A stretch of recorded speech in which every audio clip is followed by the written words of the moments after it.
Thank you for the brief research. Mr. Pearson, I was asking, your son had kind of narrowed his competitive sports down to football by the time he had graduated, towards the end of his high school, correct? That's correct. Okay. And in connection with this case, you put together a montage video of some of Spencer's footage playing football, and just to put a finer point on that, when did Spencer begin playing tackle football? At the end of age 6. Okay, so at age 6. Mm-hmm. And when did he stop playing tackle football? 18. Okay, and that would have been his senior year in high school? Correct. And at age 6, I've got 3 sons, I should know this, but at age 6, you're roughly what, second grade? That sounds about right. Okay. So from second grade all the way through senior year and 12th grade, 10 years he's playing tackle football.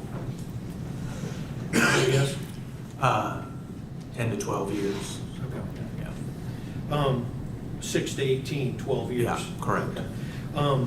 And you've put a video together of montage, if you will, of various clips of Spencer playing football over the course of his lifetime. Yeah, I mean, it's a brief video. It's about 2 minutes, I believe. It's a couple of minutes with that, with the urgency of time. This is what we could come up with, but there's lots more. Okay. And I know you didn't have a counter for every time he was playing and hit his head playing football, but were you able to estimate the number of contacts to his head over the course of his career? Yes, I calculated roughly 10,000, just over 10,000 hits. And how did you make that calculation? Well, I did a calculation of the number of games, number of practices, which included spring football as well, all the way up through Pop Warner, Little League, Pop Warner, middle school, high school, and then calculated the number of events during the week, a couple of practices until you got into a higher age group where they were pretty much practicing every day, every week. And I averaged at 15 hits an event, which Per practice? per game, which is very conservative, but that got me to a number we could talk about. Okay. Approximately 10,000. Correct. And I know at least towards the end of his career, what position did Spencer play? Towards the end of his career, it was mostly defensive end and some special teams. Okay. Defensive end, you're on the line. Correct. You're making contact usually with one's head almost every play. Yes, you are. Okay. And then special teams, the opposing teams are at a distance running at one another, and larger collisions can happen in that. Correct. Correct. And he usually played both kicking and receiving. And you've had the opportunity to review this montage before court here today, correct? You put I it have. together. Yes. And with the court, I would like to play that montage for the court. I think it's 2 minutes, 11 seconds. Any objection? You may proceed.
Now, that was just 2 minutes out of a 12-year career, correct? Yeah. Towards the middle of that video, there appeared to be a rather large, what I think is a left defensive tackle and team in a red uniform. Yeah, You remember that game? I do. Spencer played for Ponte Vedra High School, correct? Correct. Right. And in that video, that's for whom he was playing, correct? I'm sorry. He was playing for Ponte Vedra when that large... That's correct, yeah. All right. Do you recall who Ponte Vedra was playing on that game? I believe it was Middleburg. Okay. Do you remember that left tackle that he had to go against that game? I do. What were his biometrics? Jack's relevance? Overall, What's this relates to drug? can answer the question. He was over 300 pounds. Sounds like Division I material. In that video, Spencer and that gentleman exchange a blow where Spencer buckled, and then the next clip, Spencer's getting up and hits the quarterback in a head-to-head shot. Are you tracking me, Mr. Yes, I am. Was that the same play? It was. In the course of Spencer's career that were substantiated, how many times did he suffer a concussion that had been diagnosed or he was put in protocol? We know of 2. Know of 2. Did you have concerns of a parent? Do you remember when concussion protocols started in the course of his career? High school. Okay, so in junior high, Pop Warner, there was no concussion protocols. There was not. Meaning, well, what is that? What is a concussion protocol? Well, in simple terms, the trainer does not allow them to play. They give them paperwork on what to do, what not to do. They have to stay away from using your phone, be in a darker area, and of course, getting checked on by a doctor. Okay. And so Spencer went through that twice in high school. Correct. They didn't have that in junior high or Pop Warner. Did not. Did you have concerns that he may have suffered other concussions for which they went undiagnosed or for which he was not placed in protocol? I would assume he did. Okay. Did he ever relay to you symptoms of a concussion from those 2? Every once in a while. I mean, Spencer was not very verbal with that. He kept it to himself, but he would complain of headaches sometimes. Was there another incident, I believe when you were in Texas, when he was a small child, for which he sustained a head injury? Are you talking about football or No, just? I'm talking about an event around the pool, as I understand. Yeah, we had gotten a new pup, and we were in the backyard around the deck, and the pup was going wild and took out his legs, and he fell back and hit his head. Back of his head? Correct. On a pool deck? On a pool deck. What was the surface of that? It was concrete pavers.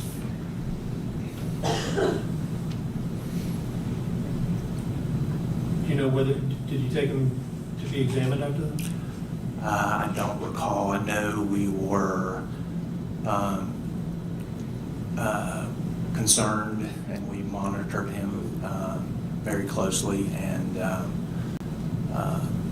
but he seemed pretty normal.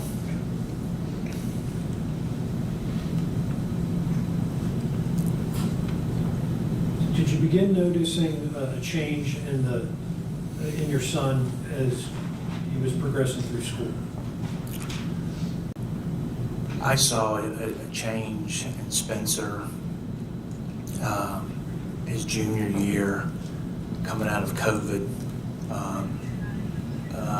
And when you say coming out of COVID, are you talking about the pandemic generally, or did He had COVID specifically. So he's specific.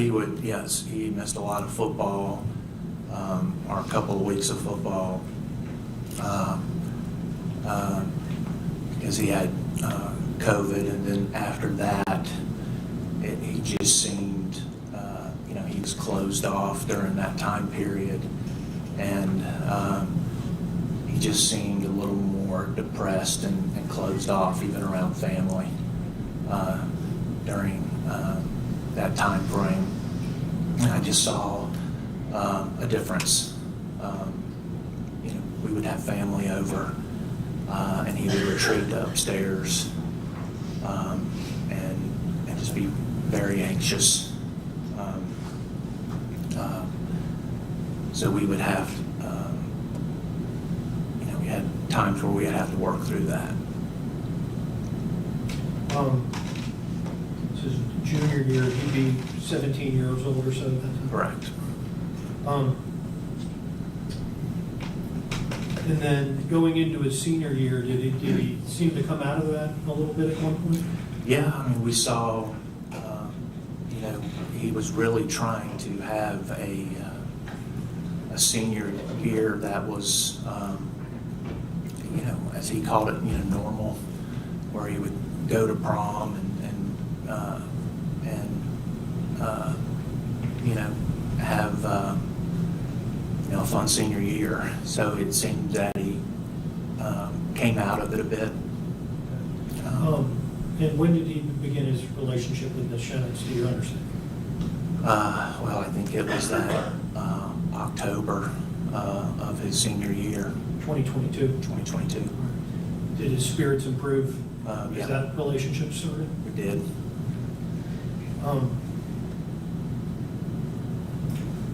Did there come a time when Spencer's behavior wasn't as positive?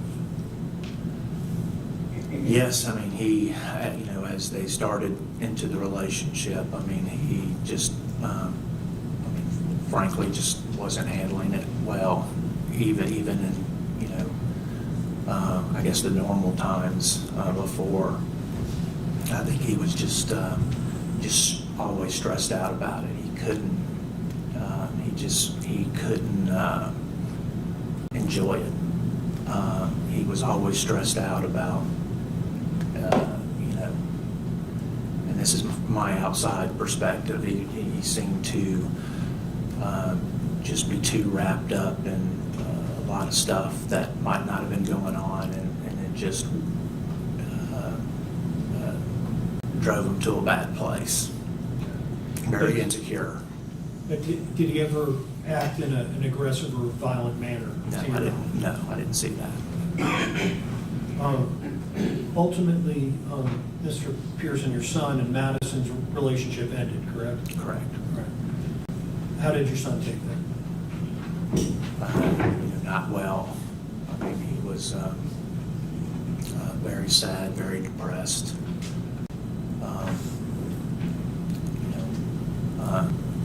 It scared me.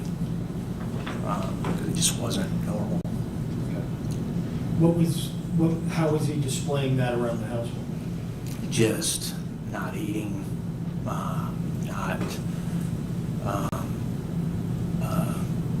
just sitting on the couch for hours and hours, and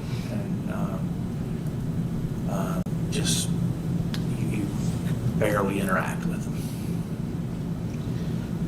And this is after the breakup, which I understand is roughly in the beginning of April of Correct. 2023. Correct. Based upon how you perceived his behavior around the home, did you and your wife start exploring treatment for Spencer? We did. And in doing so, what was the first line of treatment that you explored? Well, we went to our network of providers, and we literally just went down the list of people. And what were you looking for? We were looking for, I believe it was a psychologist. And it was extremely difficult to get an appointment. I want to say we were turned away probably a half a dozen times. Then we started at the same time, we were trying to utilize our personal network, asking around. People started recommending Elbow Tree, I believe, and Is that a practice group? yes, correct.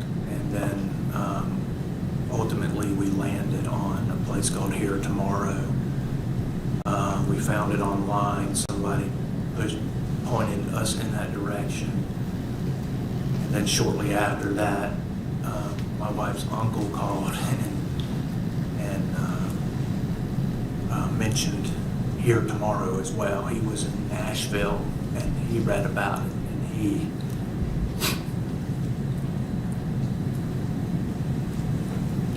It's okay, Mr. Pearson.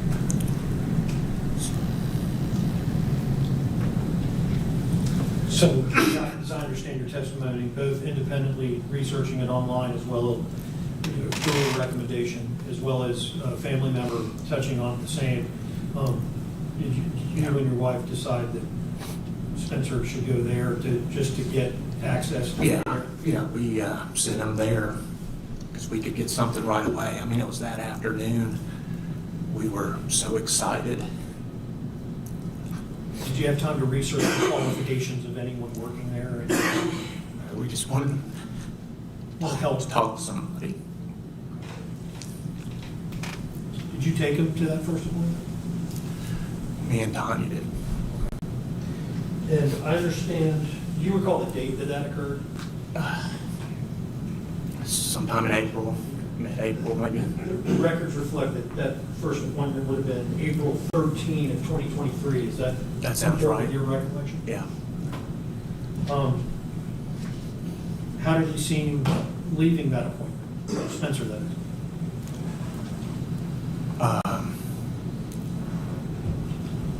Not really much improved.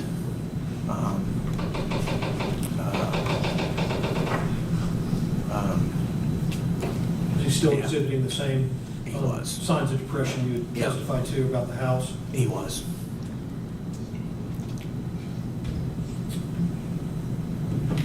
After that first appointment, what happened within a couple of days?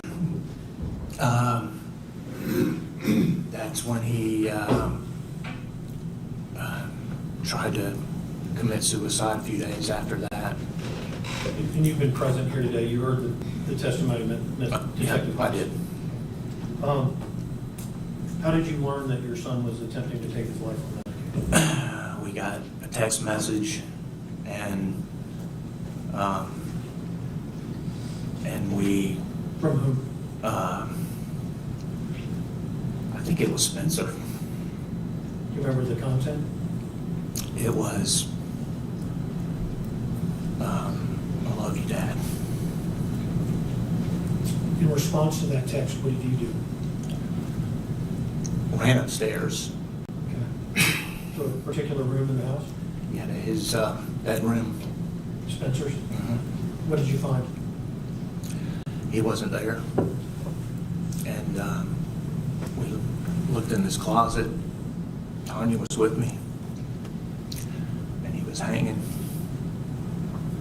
In the closet? Mhm. What was he hanging from? The pole with the necktie. And how was the necktie affixed to the pole and then It was Spencer? around his neck. Yep. Upon that discovery, what do you do? Tanya went to undo the necktie, and I was holding him, and I was lifting him up To take pressure off his neck? to take pressure off his neck. And were you able to relieve the pressure, do you believe? Yeah. Were you and your wife able to get him down from that position? Yeah. She struggled a bit getting it untied. Seemed like forever. She got it loose. I threw him on the floor. He was blue. Can you tell whether he was breathing? I couldn't tell. But he was blue in the He face? was blue in the face. And then there was tears coming out of his eyes, and me and Tanya were just hugging on him and crying. And then we got him downstairs on the couch, trying to figure out what to do. Tanya got in touch with a friend that was a nurse. She said, take him to Baptist Health in Jacksonville. We stayed with him on the couch, me and Tanya, that night. And for the record, Tanya's your wife? Correct. And we took him to Baptist Health the next morning. I believe that was Tuesday morning. And upon his presentation in the hospital, where did Spencer go thereafter? So we were in the emergency room area for quite a bit, and then we were admitted into the Baptist Mental Health Facility. And how long did Spencer stay in the mental health facility? We got there on Tuesday. I think we picked him up on Saturday afternoon. About 5 days? Correct.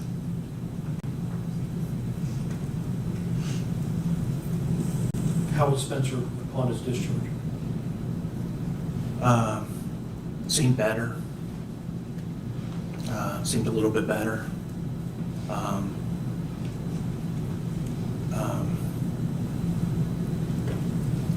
Didn't seem to last long. Did that change over the resulting days, weeks? It did. I don't know the timeline, but it seemed like shortly after, he just kind of reverted into a deep depression. Approximately how long after the discharge, to the best of your recollection? 2-3 days.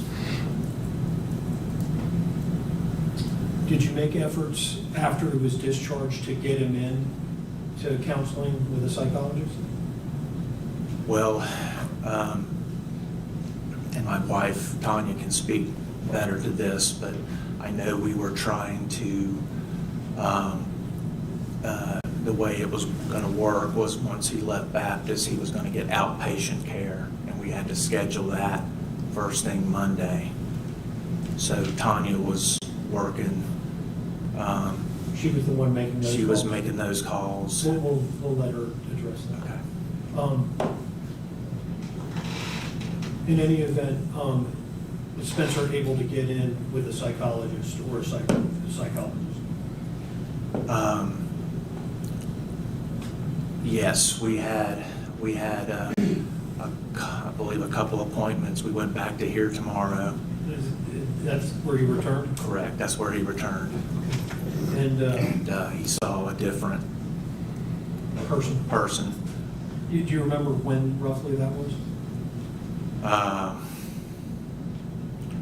If the records reflected May 31 of 2023. Yeah, I remember it being the end of May. But does May 31 comport with your recollection of when that was? It does. You didn't take him to that appointment, did you? No, but his sister did, who's McKenna. She took him, and I made him go to that one. And he's 18 at this point. Are people communicating with you about his health care at this time? That was tough. Here tomorrow they weren't. And at Baptist we had to go through some hoops to get communication going there.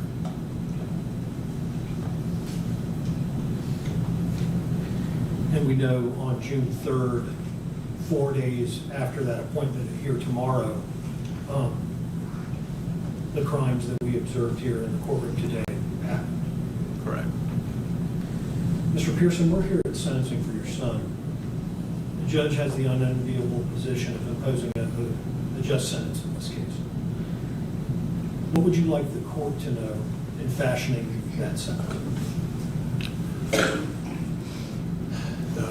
The first thing I want to say is I want to address the victims. Madison, Jackie, Kennedy. I'm so sorry. I'm sorry this happened to you. Madison, you were always so sweet.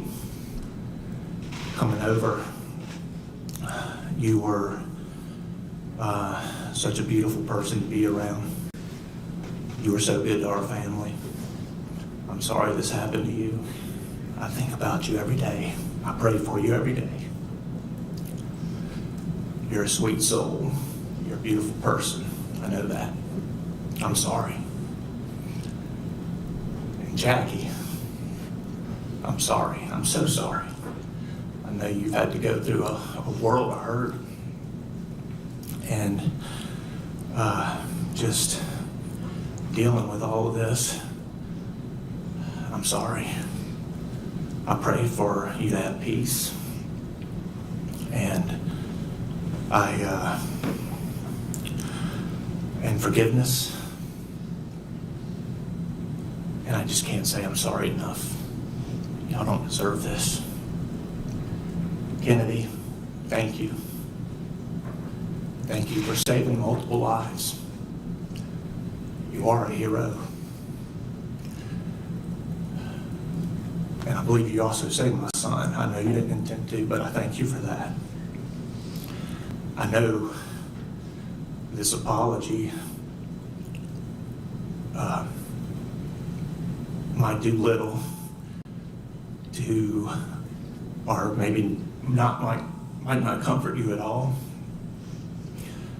But I just wanted you to know from me and my family that we are so sorry that our son did this to you. Now, undoubtedly, there's going to be punishment imposed in this case. What would you like to see as a result of whatever the court decides to do? What are you hoping for your son?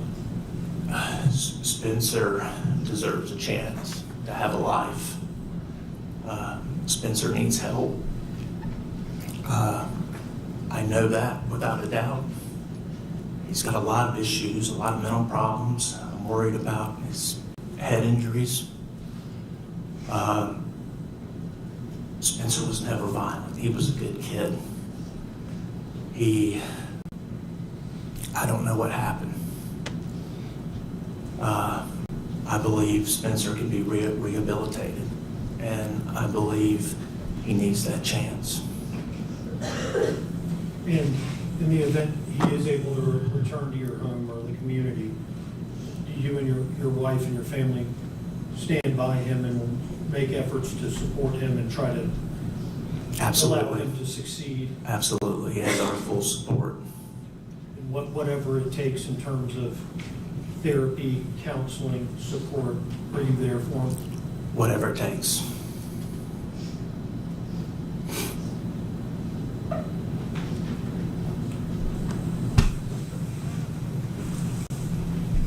Oh, they have one moment here. You may.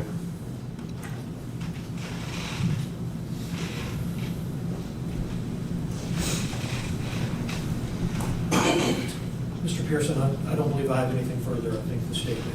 Okay. State. Thank you. Mr. Pearson. When your son came home from Baptist for those 4 or 5 days, he was given medication at Baptist, correct? He was. He stopped taking that shortly after you got home, right? Correct. You didn't like the way it made him feel? Yeah, he complained about headaches and didn't make him feel right. And you said it was he was a better maybe just for a short bit, and then you saw him, that's when you kind of saw him slip into that deep depression, correct? Yeah. Okay. And I know y'all were working on getting him an appointment, but did you ever take him back to Baptist just to admit him under a Baker Act? No, we did not.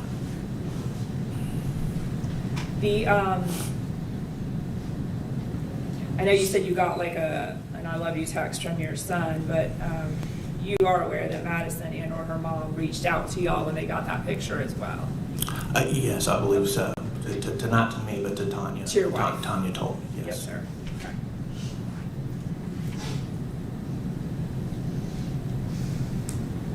And Ms. Roger was keeping your family up to date kind of since the breakup of everything that was going on, right?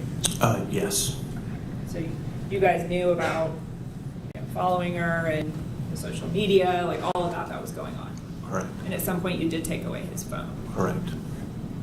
So on June 3rd, he didn't have his phone because you had taken it, right? Correct.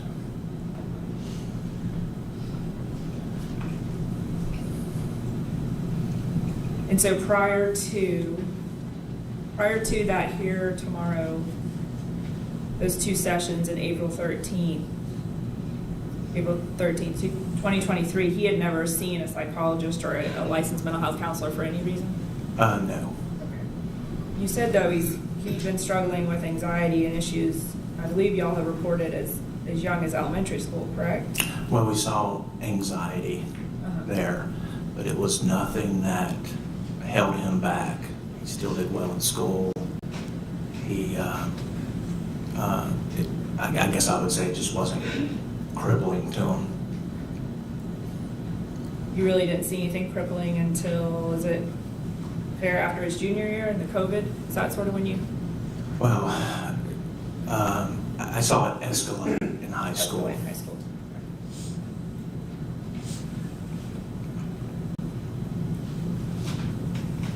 And then just about the football, you testified earlier that, I mean, I understand you said it was an estimation of 10,000 hits, but Yeah. those are hits, it's fair to say, not all to his head, it's hits on the field, correct? Well, I think it would be safe to say that they were hits to the head based on his position. He was playing defensive line for almost his entire football time frame. And so when you talk about this, you're just estimating based on games and practices and I am. per game. And so that's similar to any, at least I think it's fair to say, similar to any football player in his position. Fair to Correct. say? Yeah. That played football as long as him. Sure. Okay.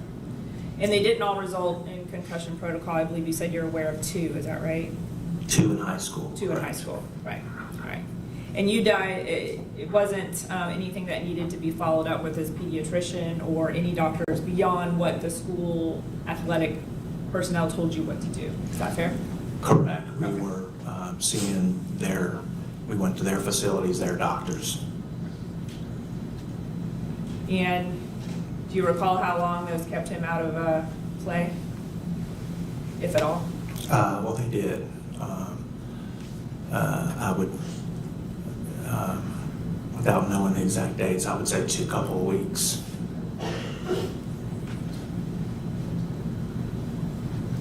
But once you were done with the school's protocol and their athletic advisors, he didn't go to any other follow-up for that? I don't remember.